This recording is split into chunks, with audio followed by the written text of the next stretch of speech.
My name is Madison. I'm 28 years old, living in Chicago and working in senior financial consulting. People often call me the steady one, the girl who holds it together when the whole family starts to fall apart. And I guess that's fair. I'm the one who paid off my brother's tuition after he lost his scholarship for partying. The one who took on over $60,000 of debt my dad had blown on shady investments. And the one who quietly covered every one of my mom's credit card bills, even though she's never once asked if I was doing okay. I used to tell myself, family is family, no matter what, you keep trying. But over time, that definition started to suffocate me. Last week, I got a text from my mom. "Dear Madison, come by the house at 6 tonight. We have something special for you." For some reason, my fingers froze on the screen. Something special from my mother, Ellen, usually meant trouble. The last time she said something like that, the whole family had gathered to get me to co-sign a loan for Hunter's new startup. Just a few months after his last company went under. I sat in my car, parked in front of the 2-story suburban house I'd helped pay for 4 years ago. Of course, it was under my parents' names. Through the warm yellow light in the windows, I could see people moving around, hear the muffled laughter. I stepped out, adjusted my coat, and rang the doorbell. The door opened, and there was my mom, fully made up, bright red lipstick, eyes sparkling a little too much. "Surprise!" she squealed, pulling me in. The living room was packed with relatives I hadn't seen since Christmas 2 years ago. Uncle Henry, Aunt Joan, even my cousin Daphne, who only ever shows up when there are gifts or cash. Everyone shouted in unison, "Happy early birthday, Madison." I smiled, pretending to be surprised. "Oh, wow. You guys really got me," I said, though the only thing I felt was suspicion. My mom guided me to the couch in the middle of the room, and my dad quickly handed me a cocktail. "Your favorite?" "Green apple gin." He grinned from ear to ear. "I've hated gin since I was 25. "Sit down, sweetheart," my mom said gently, though I noticed her eyes flick toward the side table, where a leather-bound folder sat neatly, as if waiting. I sat down and glanced at the first page. Asset Allocation Agreement, Louise Bennett, Inheritance Trust. I tilted my head. "What's this, Mom?" "Oh, just some boring paperwork," she said quickly, placing her hand on mine. "Let's look at it later, sweetheart. Tonight is for celebrating." I smiled, but my hand was already reaching for the documents. "Actually, I'd like to look now, if that's okay." The room suddenly went still. My dad stood up awkwardly, raising his glass. "A toast to Madison, the brightest star of the family," he said, voice slightly rushed. I flipped to the first page.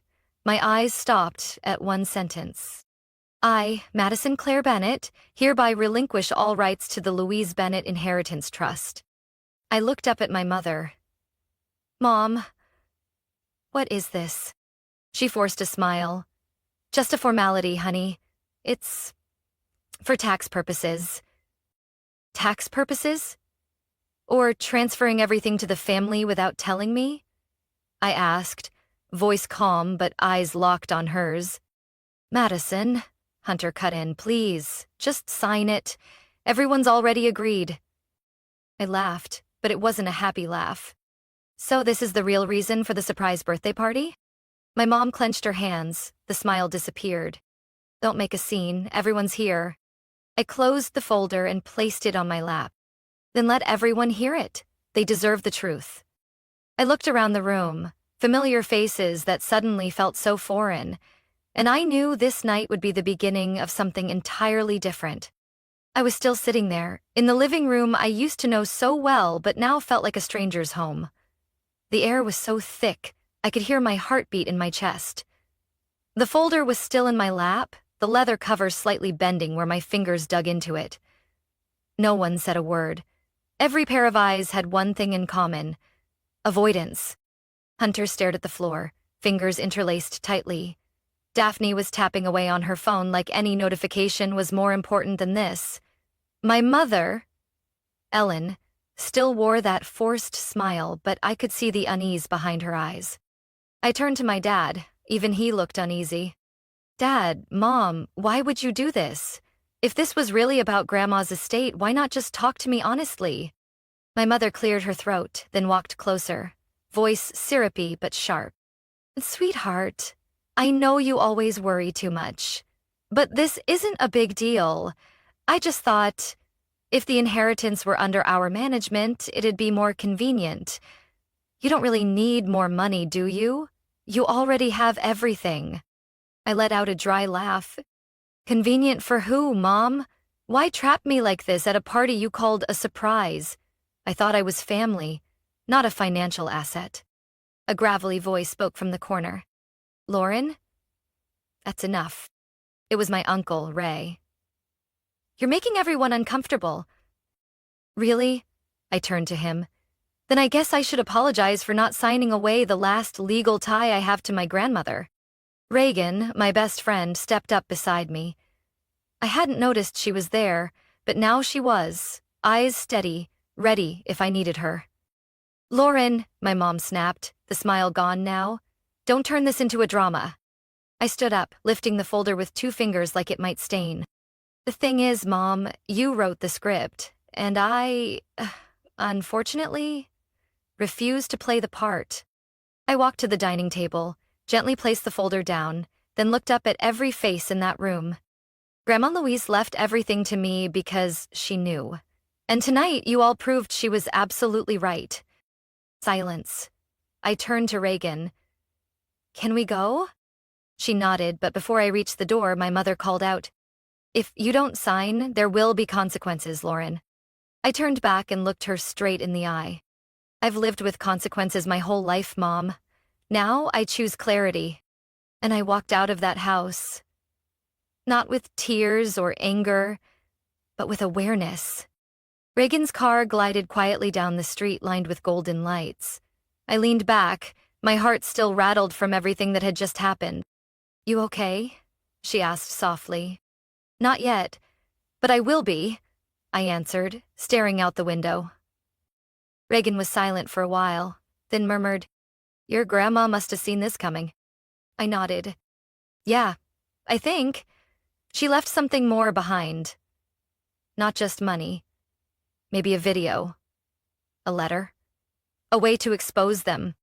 Reagan gently squeezed my hand. Then it's your turn now. I held her hand tightly, then nodded. Tomorrow I'm meeting Grandma's lawyer. We stopped at a small lakeside cafe where the golden lights shimmered across the rippling water like a sheet of glass. Regan set down 2 cups of hot tea while I reached into my purse and pulled out the folder my mother had tried to get me to sign. I flipped through the pages again, this time slowly, making sure I didn't miss a thing. It wasn't just the inheritance waiver. There were attachments, too. A temporary power of attorney and a financial reallocation sheet, which clearly stated that nearly 100% of my grandmother's assets would be transferred to a new trust, one managed by my parents. Reagan looked at me, her expression darkening. They weren't planning to give you a single dollar. I nodded. Not only that, they planned to use my name to make it all look legal. If I signed this, I'd basically be handing them the keys myself. She bit her lip, thinking. What about your grandmother's lawyer? You said you were going to reach out. I pulled out my phone and reopened the last message my grandmother Louise had sent me just a week before she passed. Dear Lauren, if things ever start to feel confusing, go see my attorney, Mr. Gerald Price. I left some things for you. I called the office first thing the next morning. A professional-sounding woman answered and scheduled an appointment for 10 a.m. I arrived 10 minutes early, heart pounding in my chest. The office was inside a classic red brick building in downtown Boston, with large windows facing the park. Gerald Price was a calm, silver-haired man in his early 60s. He greeted me with a firm handshake and invited me into a room lined with law books. On the desk sat a thick envelope bearing my name, carefully sealed. Mrs. Louise left a private video recording for you, he said, opening a drawer and taking out a USB drive. She also left additional documents related to the original trust, which your family is now trying to restructure. I took a deep breath. The video, Can I watch it now? He nodded, then plugged the USB into his computer. The screen lit up and a familiar voice filled the room. Slow, warm, slightly frail with age, but still sharp. Lauren, if you're watching this, then things are unfolding just the way I feared.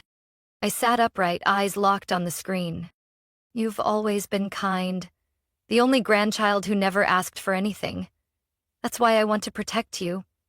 I saw how your mother treated others, even me, using family as an excuse to take advantage, all in the name of sacrifice. I left you everything, not because you needed it, but because you deserve it. My hands clenched, eyes burning. The screen switched to the trust's original terms.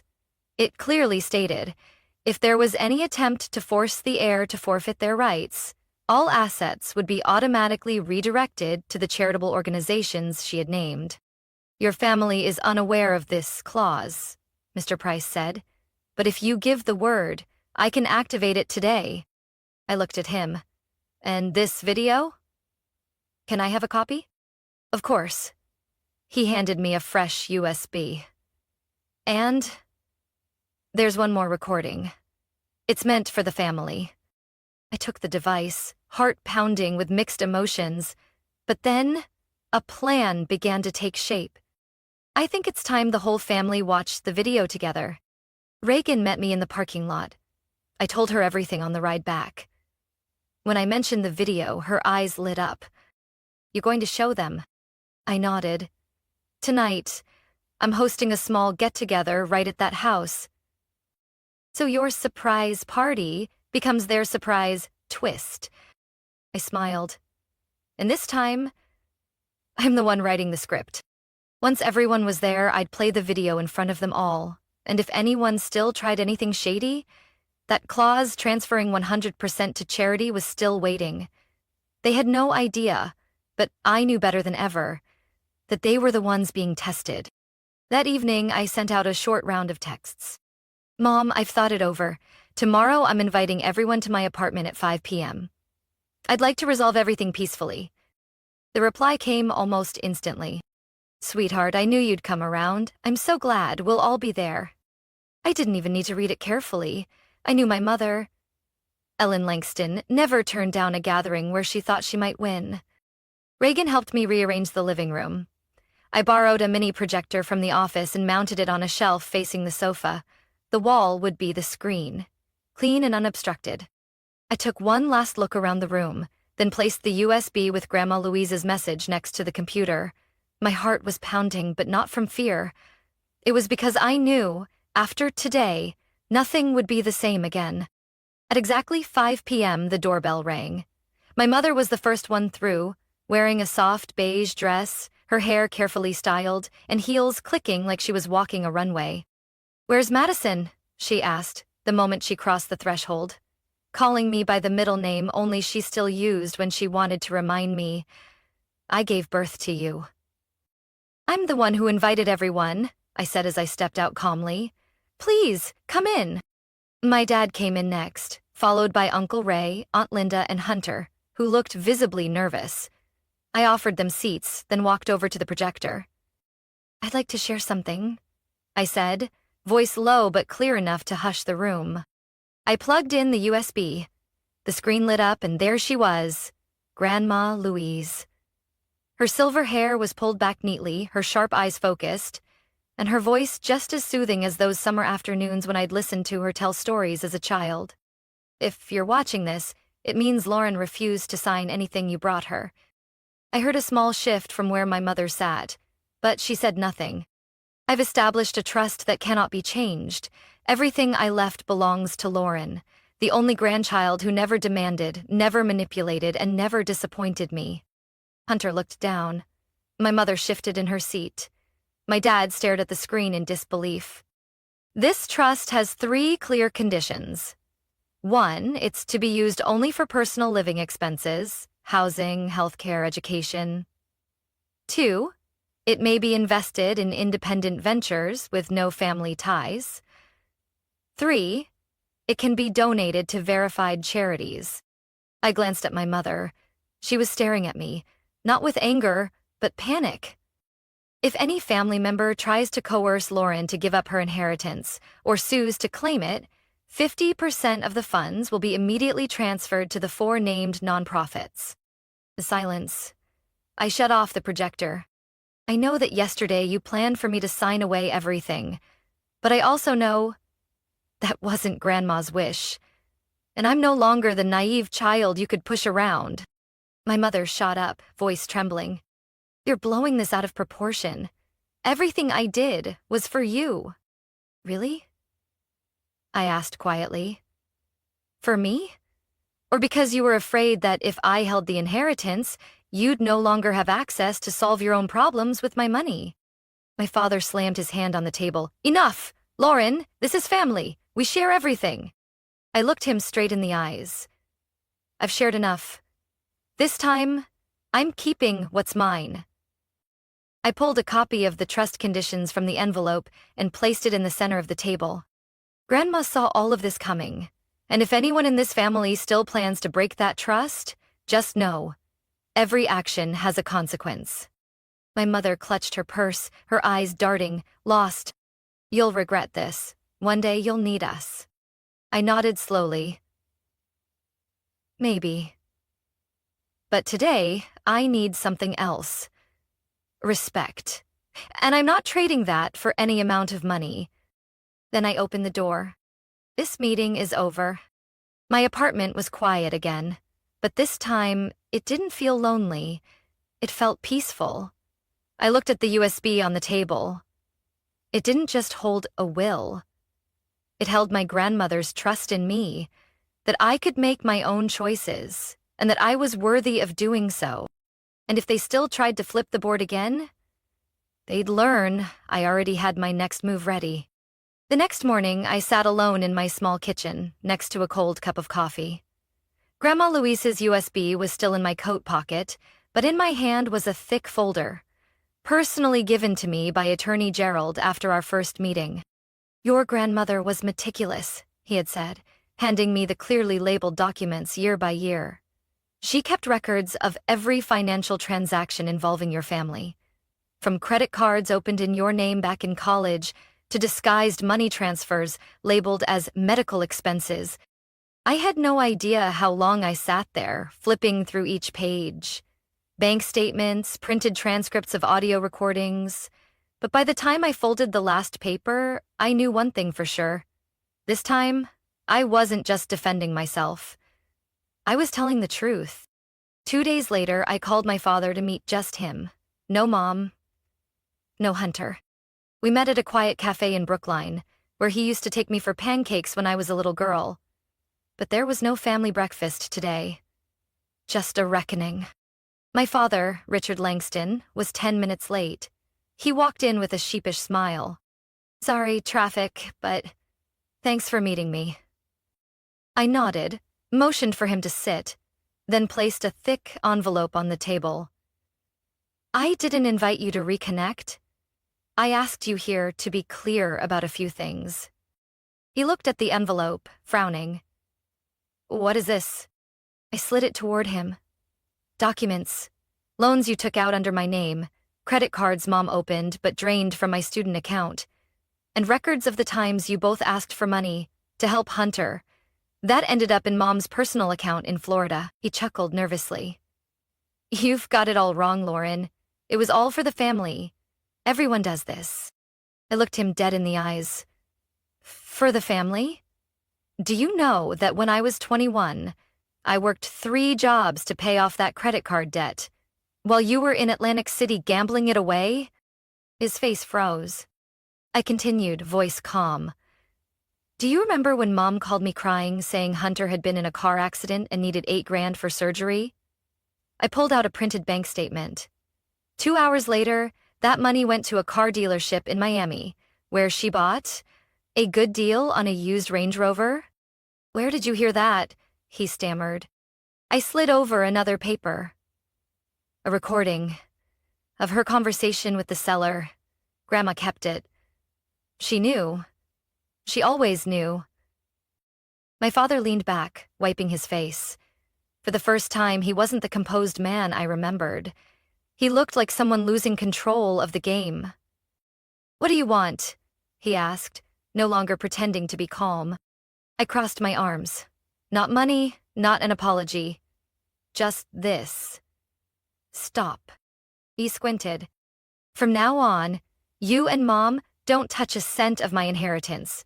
No more phone calls begging, no more fake emergencies, no more accidental account numbers from Hunter." I leaned forward, voice firm. "If anyone in this family tries to access the trust again, I'll file charges, and I have everything ready to go to the IRS or the Financial Crimes Unit." He opened his mouth to respond, but I cut him off. "And one more thing. I know you're looking to hire another lawyer to challenge the will, but the trust clause is very clear. If there's coercion or legal dispute, 50% of the assets go straight to charity." I stood, gathering my documents. "So, if you want to call Mom to strategize, go ahead. Just know, every wrong move will cost you half." He stared at me, trying to gauge whether I really meant it. I gave a slight smile. "You taught me how to play chess, remember? Sacrifice the pawn to protect the queen. Looks like you chose the wrong piece this time."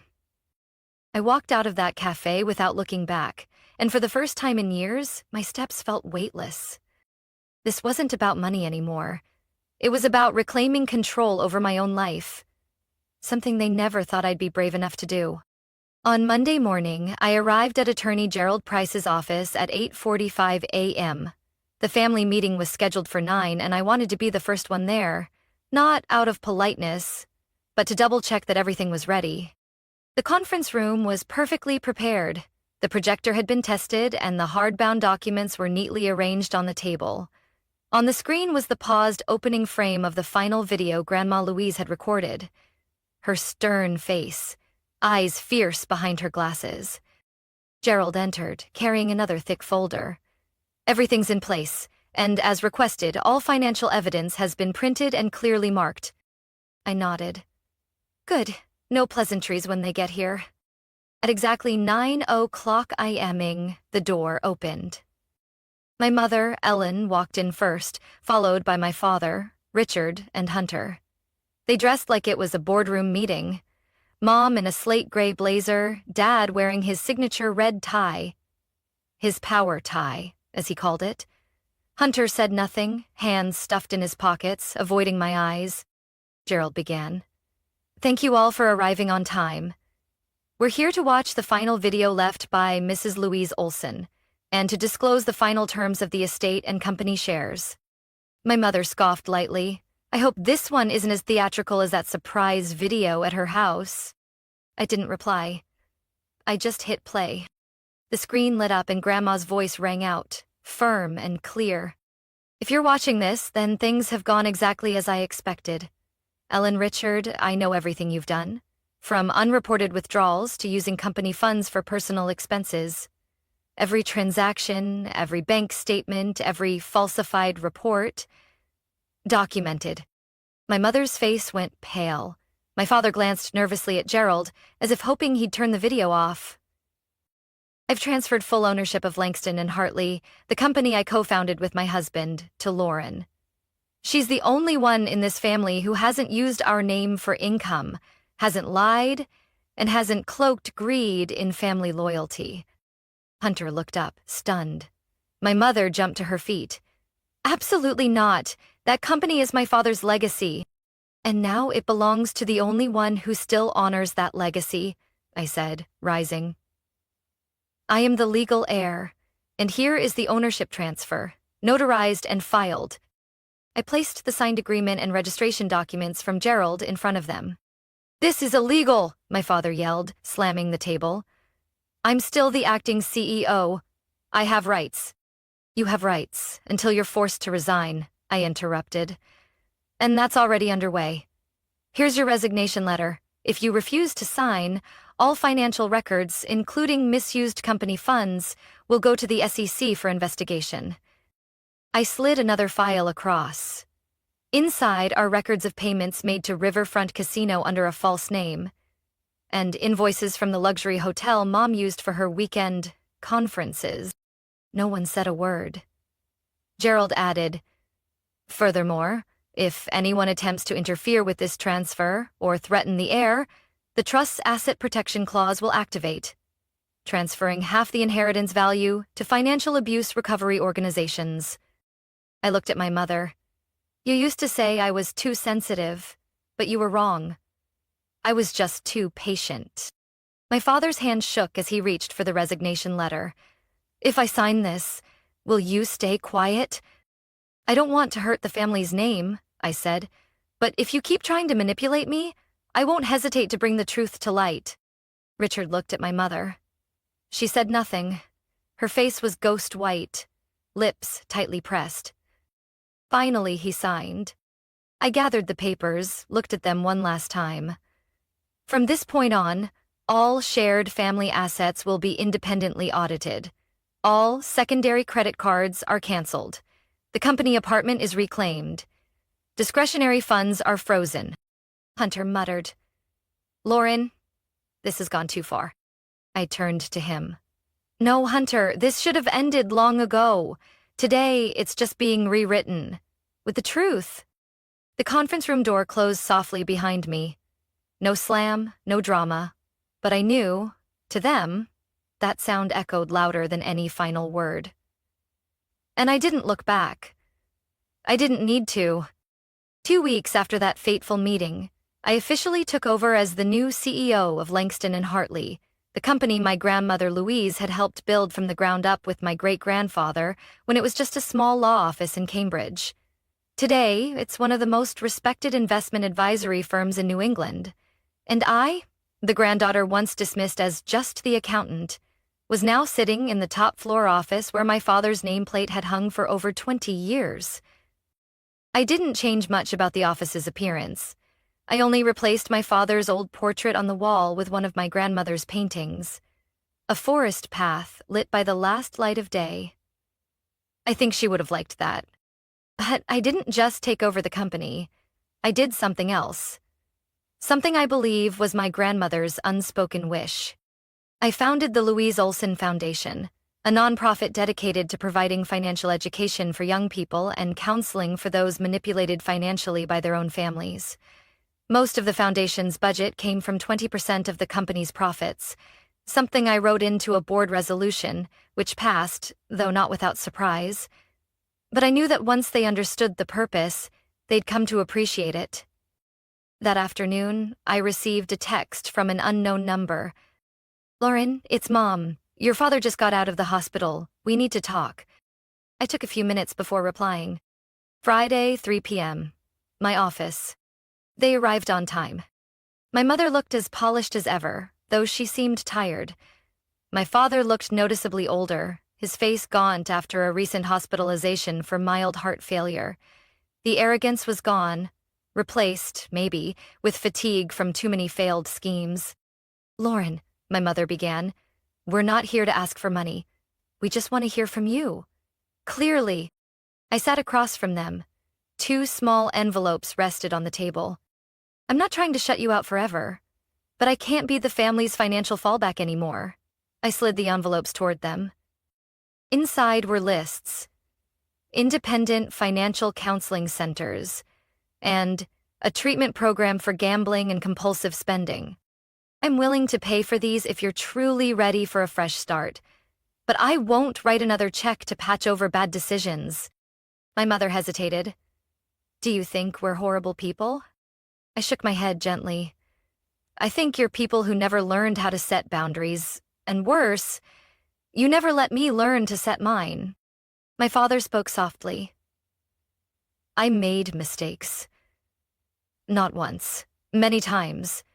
But seeing you here, strong, in control, maybe that's the smartest thing your grandmother ever did." I didn't respond, not because I wasn't moved, but because I've learned not to base my future on someone else's remorse. They left quietly, no hugs, no further asks. That evening, I returned to the foundation office, where a group of college students was setting up for a seminar on recognizing financial abuse within families. I stood in the back of the room, quietly observing. no one realized I was the founder, and I liked it that way. Reagan arrived late, carrying 2 bubble teas. Word is, Hunter's younger sister just signed up to volunteer. I smiled. Good. At least the next generation still has hope. She handed me a paper, website draft for the foundation. What do you want under the About Us section? I paused for a moment, then wrote, We believe families should never be a place where you fear your finances, and real love never comes with a price tag. Regan nodded, eyes lighting up. Perfect. Your grandma would be proud. I looked out the window, where the city lights shimmered like Christmas. For the first time in years, I felt no tug-of-war between gratitude and guilt. I didn't owe anyone anything anymore. And at last, I was living a life that was fully mine. I used to think blood ties were sacred, unchangeable, that no matter how many times you were hurt, you kept forgiving because they were family. But the truth is, some ties only exist to weigh you down. And if you're never brave enough to let go, you'll stay trapped in an endless loop of self-sacrifice. That fall, as golden leaves blanketed the path leading to Langston and Hartley's headquarters, I stepped into a new chapter. No more emergency calls, no more veiled texts about money, no more guilt each time I said no to someone who once called me the good girl. I lived in a modest apartment near Boston Common, nothing extravagant but cozy enough that every night I came home, I no longer felt lost. On my bookshelf were new photos, me, Reagan, and the Foundation's first team on a site visit in Vermont. Me and Hunter, sharing the stage for the first time at the company's restructuring announcement. Me and myself, smiling into a mirror without pretending. One late evening, after a seminar on breaking toxic ties in blood relationships, Regan sat beside me, hands wrapped around a warm cup of tea. You think? If your mom called again, would you answer? I stayed quiet for a moment, then shook my head. Not because I'm angry, but because I understand. Every time I open that door, I give them another chance to take what took me years to reclaim. Peace, Reagan nodded, her eyes following the soft glow of the ceiling lights. Your family didn't lose you over money. They lost you because they never learned how to keep someone who they thought would never leave. Her words stayed with me into the next day, when I was invited to speak at a youth conference for those hurt by their own families. I walked up to the podium without a long speech, just a few notes, and a truth I no longer hid. My name is Lauren, and maybe the first thing I want you to know is you are not selfish for choosing to protect yourself. The room went silent. I went on. I used to be my parents' bottomless wallet, the successful one. But behind closed doors were midnight calls, guilt trips. If you don't help, what will happen to us? I gave more than money. I gave my trust, time, and youth trying to hold together something called family peace. But I learned peace built on guilt never lasts. I looked down at the front row, where Hunter sat quietly. He gave me a small nod, silent agreement. And then I realized, real family isn't who gave birth to you, it's who stays when you dare to live as your full self. That could be a college friend, a coworker who shares their lunch, or you, who got back up, not for anyone else, but for yourself. As I stepped down, many in the audience stood and applauded, not because I was a CEO, but because I had once chosen to let go, so I could begin again. That night, I sat alone at the foundation office, watching the streetlights fade. On the desk was my grandmother's final handwritten letter, never made public. Dear Lauren, if the day comes when you must choose between keeping your family and keeping yourself, remember, real family will never ask you to lose who you are. Choosing yourself isn't abandoning anyone. It's the only way you can be whole and truly give. And if you must go, walk toward peace. I folded the letter and placed it in the drawer. Peace. Not something I was given, but something I learned to create.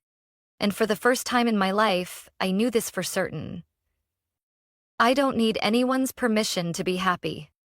Lauren's story is a powerful reminder that sometimes the bravest thing we can do is set boundaries, even with our own family. Blood doesn't equal kindness, and true love doesn't come with conditions. In a world where so many are manipulated under the guise of duty, Lauren chose to live by her values, rebuilding her life on truth and self-worth. She proved that happiness doesn't come from pleasing others, but from having the courage to be honest with yourself.